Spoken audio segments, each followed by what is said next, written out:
Hello everyone, আমি রিয়া। আজকে আমি তোমাদের কাছে রথের দিনে ছোট্ট একটা মিনি ব্লগ নিয়ে চলে এসেছি। তো রথের দিনে আমাদের একজনের রিলেটিভের বাড়িতে ছিল লক্ষ্মী গণেশ পুজো। তো সেই অনুযায়ী সকাল সকাল উঠে পড়ে তাড়াতাড়ি স্নান করে রেডি হয়ে চলে গেলাম ওই রিলেটিভের বাড়িতে।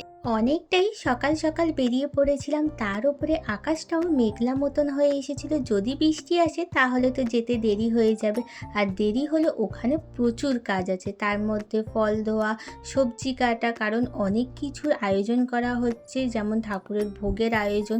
তো সেই জন্য সেই সবজিগুলোকে কেটে রান্না করতে হবে। তারপরে আলপনা দেওয়া বাকি আছে, আরও অনেক কিছু ফুল তোলা থেকে শুরু করে অনেক কিছুই বাকি আছে প্রায় বলতে গেলে। তো সেইগুলো গিয়ে করতে হবে বলে অনেকটা সকাল সকাল আমরা চলে গিয়েছিলাম।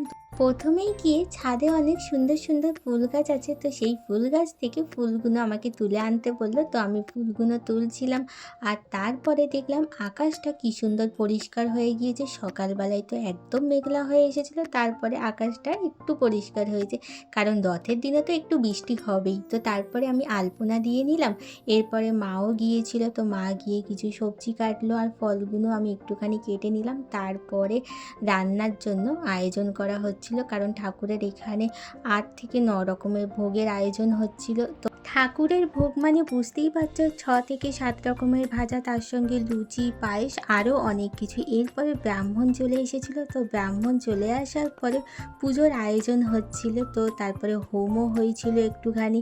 আর পুজোর জন্য সকাল 11:30 থেকে 12টার মধ্যে একটা টাইম দেওয়া হয়েছিল। তো তার মধ্যেই ওই ঠাকুরের ঘরটা বসানো হয়ে গিয়েছিল। তারপর পুজো একদম ওই 2টোর মধ্যে কমপ্লিট হয়ে গিয়েছিল।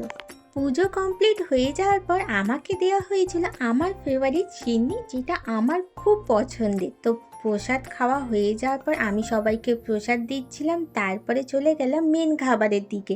তো ওখানে আয়োজন করা হয়েছিল ফ্রাইড রাইস, আলুর দম, চাটনি, পাঁপড় আর পায়েস। আজকের মিনি ব্লগটা এই পর্যন্ত। টাটা।